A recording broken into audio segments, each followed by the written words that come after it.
Halo semuanya, salam sejahtera bagi kita semua. Yang terhormat Ibu Nia sebagai dosen PM Makro. Pada video kali ini kita akan membahas tentang pasar dan sistem harga. Pertama-tama kami ingin memperkenalkan diri kami. Yang pertama ada Ivo Yesi Asmarani. Yang kedua ada Claudia Florenza Lola Ananta. Yang ketiga ada Jovita Agusti Disna Maharani. Yang keempat ada Lucila Oktaviani Yustia Niarni. Yang kelima ada Arnold Mardika Dwi Putra. Dan yang keenam ada Valentinus Yogi Aditama.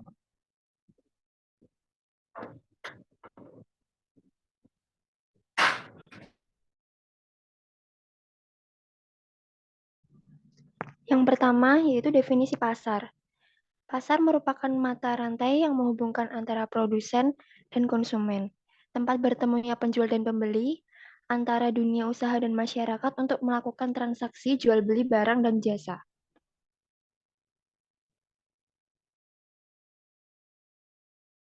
Selanjutnya yaitu ada fungsi pasar. Fungsi dari pasar yaitu yang pertama sebagai pembentuk harga.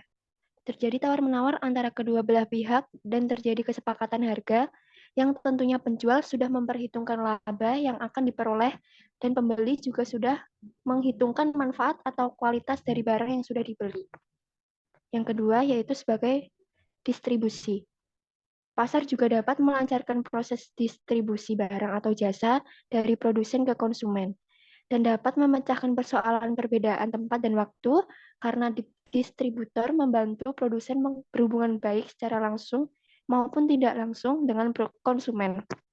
Ketiga, sebagai promosi, pasar sebagai seleksi dan kombinasi barang menurut jumlah dan jenisnya, atau sarana memperkenalkan dan menginformasikan suatu barang, termasuk keunggulan barang tersebut.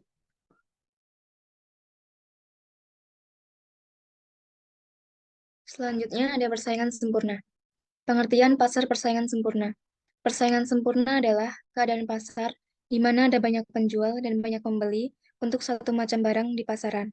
Persaingan sempurna disebut sempurna atau perfect competition apabila semua pihak yang bersangkutan mengetahui benar atau akan keadaan pasar. Yang selanjutnya adalah ciri-ciri persaingan sempurna. Jumlah pembeli dan penjual banyak. Yang pertama, barang atau jasa yang diperjualbelikan bersifat homogen. Yang kedua, faktor produksi bebas bergerak. Selanjutnya adalah kelebihan pasar persaingan sempurna.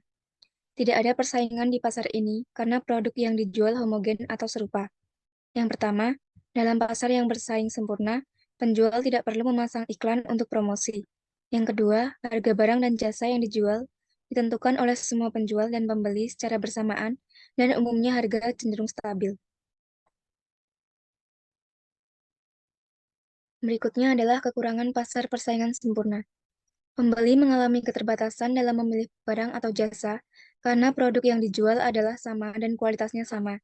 Yang pertama, pekerja cenderung menerima upah atau gaji rendah. Yang kedua, seringkali ada ketidakseimbangan dalam distribusi pendapatan dari masing-masing produsen yang mengakibatkan konflik keadaan. Berikutnya adalah contoh pasar persaingan sempurna. Contoh pasar dan gambar persaingan sempurna tidak ada contohnya, karena sampai saat ini hampir tidak ada contoh pasar yang bisa mencapai kata sempurna.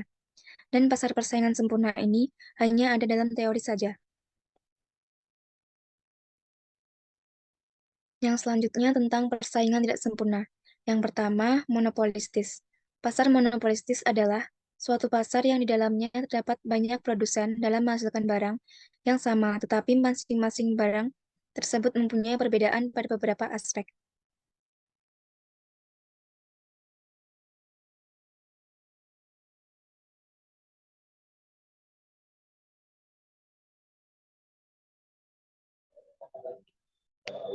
Selanjutnya, ciri-ciri pasar persaingan monopolistik. Yang pertama, memiliki jumlah produsen atau penjual yang sangat banyak. Kedua, diferensiasi produk. Ketiga, persaingan produsen tidak berdasar pada harga. Keempat, kebebasan produsen baru untuk keluar dan masuk pasar. Kelima, perkembangan teknologi dan inovasi. Keenam, persaingan mempromosi penjualan yang sangat aktif. Kemudian, kelebihan pasar monopolistik adalah yang pertama, konsumen memiliki banyak pilihan produk sebagai alternatif. Yang kedua, kebebasan produsen untuk keluar dan masuk pasar. Ketiga, inovasi di bidang produksi bisa dilakukan. Keempat, produsen bisa berkembang dan lebih kreatif. Kelima, pendapatan produsen cenderung merata. Kekurangan pasar monopolistik. Pada pasar ini akan membutuhkan modal yang besar, baik itu pada produksi, operasional, dan juga pemasarannya. Para produsen adalah di dalam pasar ini adalah mereka yang mempunyai modal besar dan pengalaman yang sangat baik.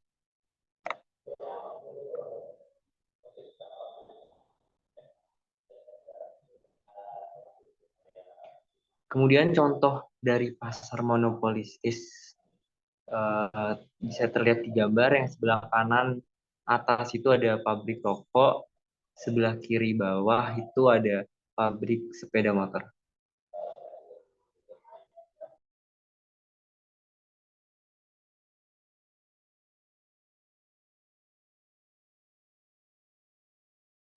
Baik, yang selanjutnya ada pasar monopoli. Pengertian dari pasar monopoli itu sendiri adalah suatu bentuk pasar di mana hanya ada satu perusahaan saja. Perusahaan tersebut menghasilkan barang yang tidak mempunyai barang pengganti, serta keuntungan yang diperoleh melebihi harga normal. Atau bisa kita katakan bahwa perusahaan tersebut menguasai seluruh supply dari satu macam barang tersebut. Lalu karakteristik atau ciri-ciri dari pasar monopoli itu sendiri yang pertama adalah industri satu perusahaan atau tidak dapat dibeli dari tempat lain. Para pembeli tidak punya pilihan lain jika ingin membeli produk tersebut. Lalu yang kedua, tidak bisa digantikan dengan barang lain yang serupa. Tidak bisa digantikan dengan barang yang serupa karena menjadi satu-satunya produk dan tidak dapat ditemukan di perusahaan lain yang identik. Lalu yang ketiga, perusahaan lain sulit masuk dalam pasar monopoli. Karena ini adalah penyebab utama perusahaan memiliki kekuatan di pasar monopoli dan mendapat keuntungan yang lebih tinggi. Lalu yang keempat, perusahaan di pasar monopoli sebagai penentu harga.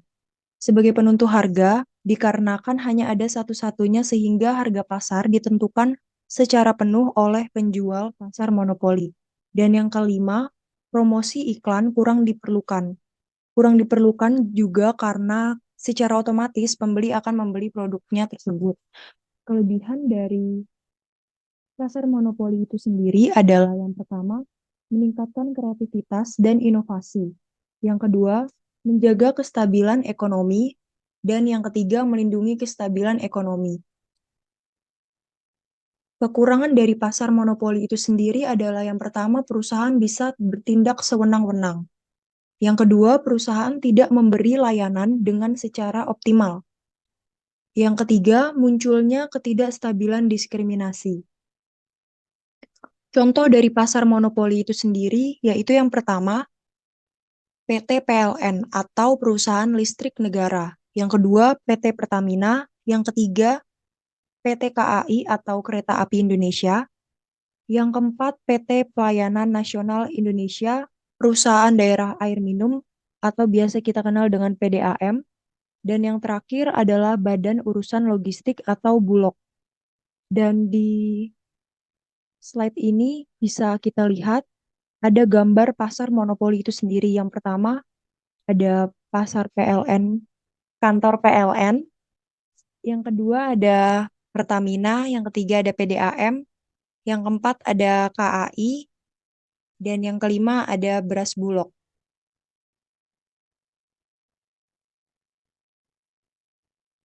Selanjutnya, yang termasuk dalam persaingan tidak sempurna adalah pasar oligopoli. Pasar oligopoli ini juga dibagi lagi menjadi dua, yaitu pasar oligopoli murni dan pasar oligopoli terdiferensi.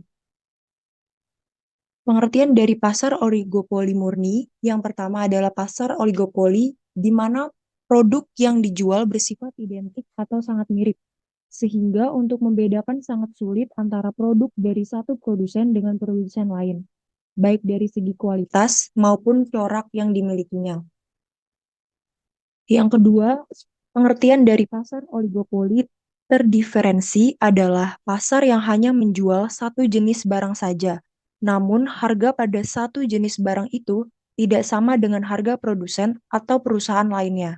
Sederhananya, harga dari satu produsen dengan produsen lainnya akan mengalami diferensiasi. Apabila hal ini terjadi, maka pasar oligopoli semakin menjadi tidak sehat, karena konsumen lebih menyukai harga yang relatif murah, tetapi barang cukup berkualitas.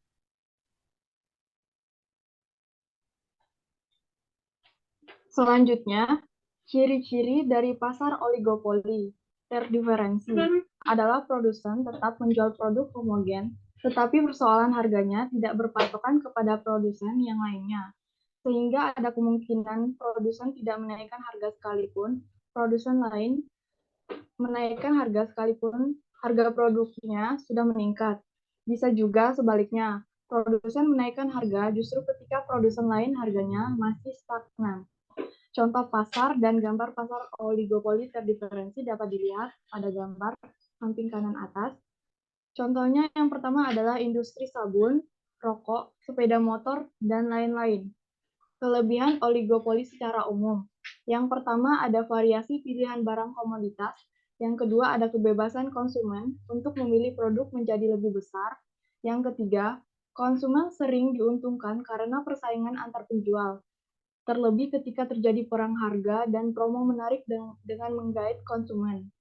Yang keempat, tingginya inovasi produk. Yang kelima, tersedia dana untuk pengembangan produk. Kekurangan. Yang pertama ada produsen sering dirugikan karena perang harga yang kerap terjadi. Yang kedua, pemborosan di sektor promosi dan iklan. Yang ketiga, alokasi dana yang besar untuk sumber daya ekonomi. Yang keempat, produsen bermodal kecil sering sulit bertahan. Selanjutnya, ada pasar monopsoni. Pengertian dari pasar monopsoni adalah pasar yang terdiri dari banyak penjual, namun dikuasai oleh pembeli tunggal, biasa individu maupun kelompok bisnis. Hal ini menyebabkan kondisi tawar-menawar harga yang tidak sehat karena banyak penjual hanya bergantung kepada satu pembeli.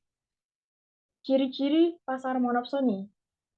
Ciri-ciri dari pasar monopsoni adalah jumlah penjual dan pembeli tidak seimbang. Produk yang diperdagangkan adalah barang mentah. Pembeli yang menentukan harga produk. Pendapatan menjadi tidak merata dan perselisihan sering terjadi. Kelebihan dari pasar monopsoni adalah yang pertama, kualitas barang terjamin baik.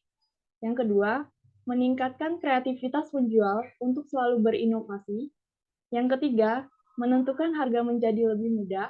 Yang keempat, alur penjualan menjadi lebih lancar.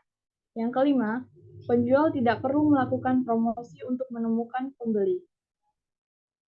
Selanjutnya, kekurangan dari pasar monopsoni adalah yang pertama, perilaku pembeli yang tidak adil. Yang kedua, penjual tidak dipedulikan oleh pihak pembeli. Yang ketiga, permasalahan ekonomi hanya ditanggung penjual saja. Contoh pasar monopsoni adalah peternak susu sapi yang hanya bisa menjual susu sapinya kepada satu pembeli karena hanya ada satu pembeli di daerahnya. Gambar dari contoh pasar monopsoni dapat dilihat dari sebelah kanan gambar.